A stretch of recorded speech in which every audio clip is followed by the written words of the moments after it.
Assalamualaikum warahmatullahi wabarakatuh. Perkenalkan, nama saya Sandi Perkasa.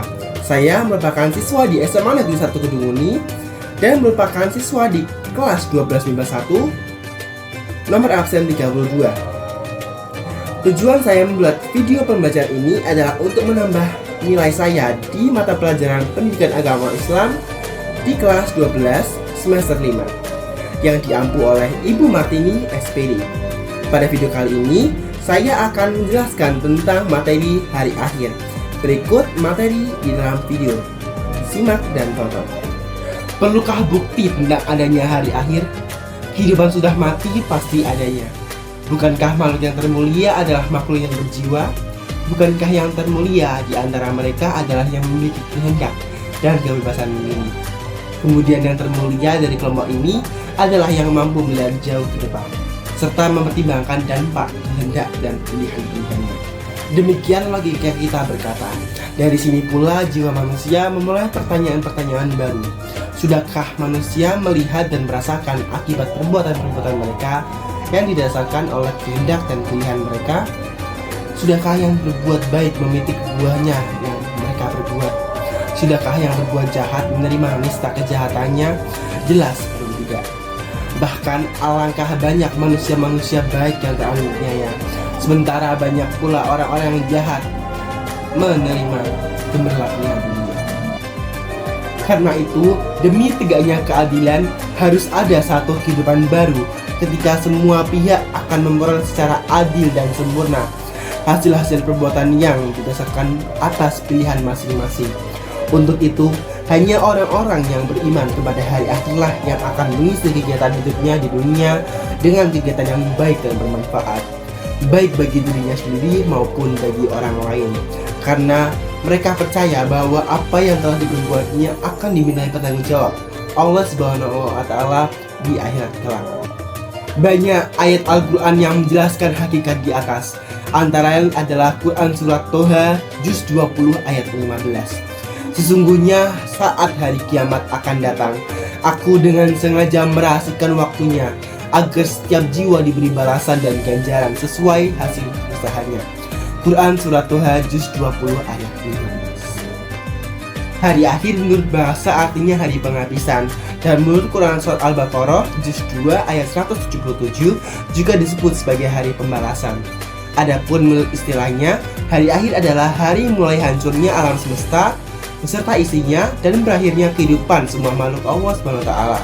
Hari akhir juga disebut sebagai hari kiamat, yaitu hari penegakan hukum Allah SWT yang seadil-adilnya menurut Quran Surat Al-Mumtahanah Juz 60 ayat 3. Yang pertama adalah kiamat sugro. Kiamat sugro adalah peristiwa datangnya kematian bagi semua makhluk, termasuk manusia yang bersifat lokal dan individu. Firman Allah SWT dalam Quran Surat Al-Imran surat ketiga ayat 185, kullu nafsin dha'iqatul maut wa innama tuwaffa'u ujurakum yaumal qiyamah faman zuhuri anin nari wa udkhilal jannati faqad wa ma hayatud dunya illa mata'ul ghurur.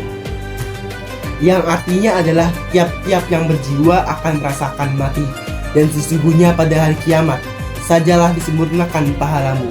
Barang siapa dijauhkan dari neraka dan dimasukkan ke dalam surga, maka sungguh ia telah beruntung. Kehidupan dunia itu tidak lain hanyalah kesenangan yang memperdayakan. Sebelum terjadi hari kiamat, mereka yang telah mati mengalami proses awal kehidupan akhirat yang disebut dengan alam barzah. Barzah adalah alam yang menjadi batas antara alam dunia dan alam akhirat.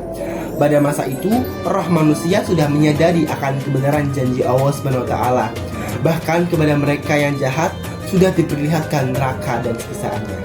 Tiga peristiwa yang harus diimani yang akan terjadi sudah mati adalah: yang pertama, fitnah kubur, yaitu beragam pertanyaan yang diajukan kepada orang yang meninggal tentang Tuhannya, agamanya, nabinya, imannya, kiblatnya, dan lain-lain oleh malaikat munkar dan nakir. Kemudian yang kedua adalah siksa dan nikmat kubur. Siksa kubur diperuntukkan bagi orang yang zalim, munafik, dan musyrik. Dan nikmat kubur diperuntukkan untuk orang yang alim semasa di dunia, mau menjalankan tugas dan perintah oleh Allah SWT. Yang kedua adalah kiamat kubro. Peristiwa berakhirnya seluruh kehidupan makhluk dan hancurnya, leburnya alam semesta secara total dan serentak. Proses terjadi hari kiamat tersebut dijelaskan oleh Allah SWT dalam banyak ayat. Nah, diantaranya dalam Quran surat At-Takwir ayat 1-3 yang berbunyi Ida syamsu kuwirat wa ida nujumun kadarat wa idal jibasus usriya, yang artinya adalah apabila matahari digulung, apabila bintang-bintang berjatuhan, dan apabila gunung-gunung dihancurkan. Dalam Quran surat Al-Zalzalah ayat 1-5 dijelaskan peristiwa terjadinya kiamat dimulai dengan datangnya gempa yang sangat dahsyat. Dan dalam Quran surat Al-Qari'ah ayat 1-5 juga, keadaan manusia bagaikan anai-anai yang bertebaran dan gunung-gunung bagaikan bulu yang dihambur-hamburkan. Berdasarkan ayat-ayat tersebut, peristiwa kiamat merupakan kejadian yang sangat hebat, yaitu tatkala malaikat Israfil meniup sangkakala, kemudian bumi diangkat, gunung-gunung dibenturkan, dan terjadilah kerusakan yang hebat. Langit pecah bergegar, benda-benda bumi pun bertebaran laksana kabut. Sementara manusia akan kacau balau, kebingungan, hanya Allah SWT saja yang maha.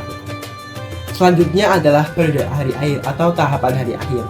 Setelah alam semesta hancur secara total dan kehidupan semua makhluk Allah SWT telah berakhir, maka dimulailah manusia menjalani tahapan kehidupan yang baru dan proses menuju ke alam bakoh. Nah, tahapan tersebut yaitu adalah sebagai berikut.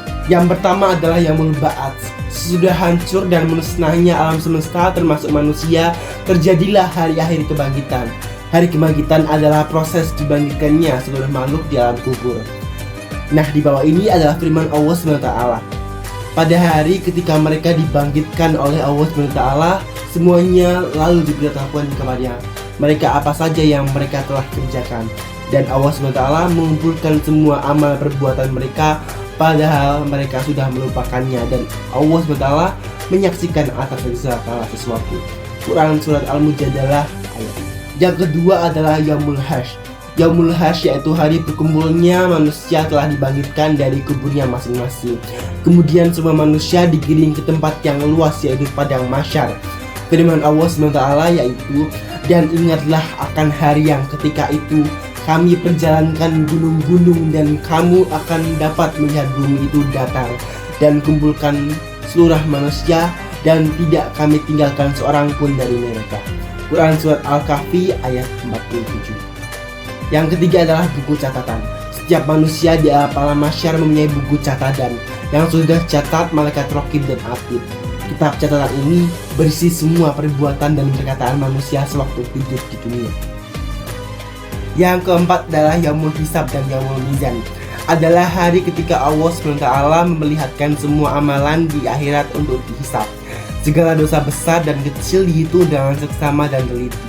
Ketika amalan mereka dihitung, anggota tubuh mereka ikut menjadi saksi. Firman Allah SWT adalah, pada hari itu lidah, tangan, kaki masing-masing menjadi saksi atas perbuatan yang telah mereka kerjakan. Quran surat An-Nur ayat 24. Tahapan selanjutnya adalah mizan. Mizan adalah timbangan yang adil berisi kebajikan dan kejahatan yang telah diperbuat setiap manusia. Setiap orang ditimbang amalnya dengan seadil-adilnya. Firman Allah SWT adalah, dan kami letakkan timbangan yang tepat pada hari kiamat dan tidak seorang pun dirugikan walau sedikit. Dan jika amal itu hanya seberat zarah, pasti kami berikan pahalanya, dan cukuplah kami saja yang memperhitungkannya. Quran surat Al-Anbiya ayat 47. Dan yang kelima adalah Asyirat. Asyirat adalah jembatan yang terbentang di atas neraka menuju surga. Mudah atau sulitnya melewati sirat itu tergantung kepada amal setiap manusia. Rasulullah SAW bersabda, terbentanglah jembatan atau asyirat itu di antara dua tepi neraka jahanam. Hadis riwayat Muslim. Yang keenam adalah Yaumul Jaza. Yaumul Jaza adalah suatu hari ketika semua manusia akan menerima balasan Allah SWT. Balasan yang diterima seseorang sesuai dengan amalnya selama ia hidup di dunia. Firman Allah Subhanahu wa ta'ala, adalah pada hari itu tiap jiwa diberi alasan dengan apa yang telah diusahakannya. Tidak seorang pun dirugikan pada hari tersebut. Sesungguhnya Allah SWT sangat cepat perhitungannya. Quran Surat Al-Mu'min ayat 17. Dan yang ketujuh adalah balasan perbuatan baik dengan surga. Setelah seluruh manusia dihisab dan melalui timbangan, mereka diberikan balasan yang sesuai dengan amal perbuatannya. Nah, pada saat itu terbagilah manusia menjadi dua golongan. Adapun bagi mukminin yang bertakwa kepada Allah SWT pasti akan menerima balasan yang setara, yaitu berupa surga. Surga disediakan oleh Allah SWT sebagai karunia kepada hambanya. Yang kedua adalah balasan perbuatan buruk dengan neraka. Adapun orang yang selama hidup di dunia lebih banyak mengerjakan perbuatan yang jahat, maksiat, tercela dan kafir terhadap Allah SWT, kufur kepada ajaran dan nikmat Allah SWT, maka ia akan menerima balasan yang sesuai dengan apa yang telah dikerjakannya pula. Sebagian kegetiran dan kerasnya siksaan neraka digambarkan melalui firman Allah dalam Quran Surat Al-Hosiyah ayat 4-7. Memasuki api yang sangat panas atau neraka diberi minuman dengan air dari sumber yang sangat panas. Mereka tidak memperoleh makanan selain dari pohon yang berduri, yang tidak mengemukkan dan tidak pula menghilangkan lapar. Yang terakhir adalah hikmah beriman kepada hari akhir.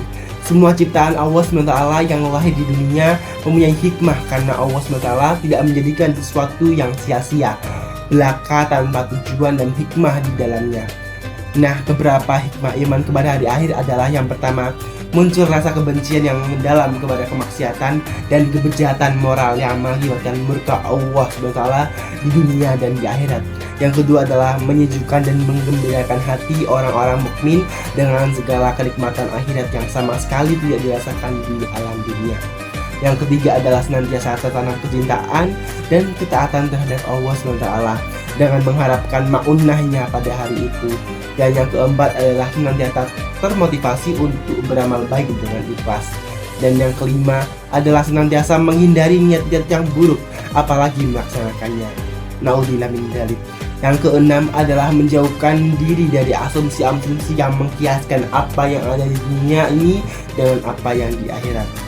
Mungkin cukup sekian materi dari saya.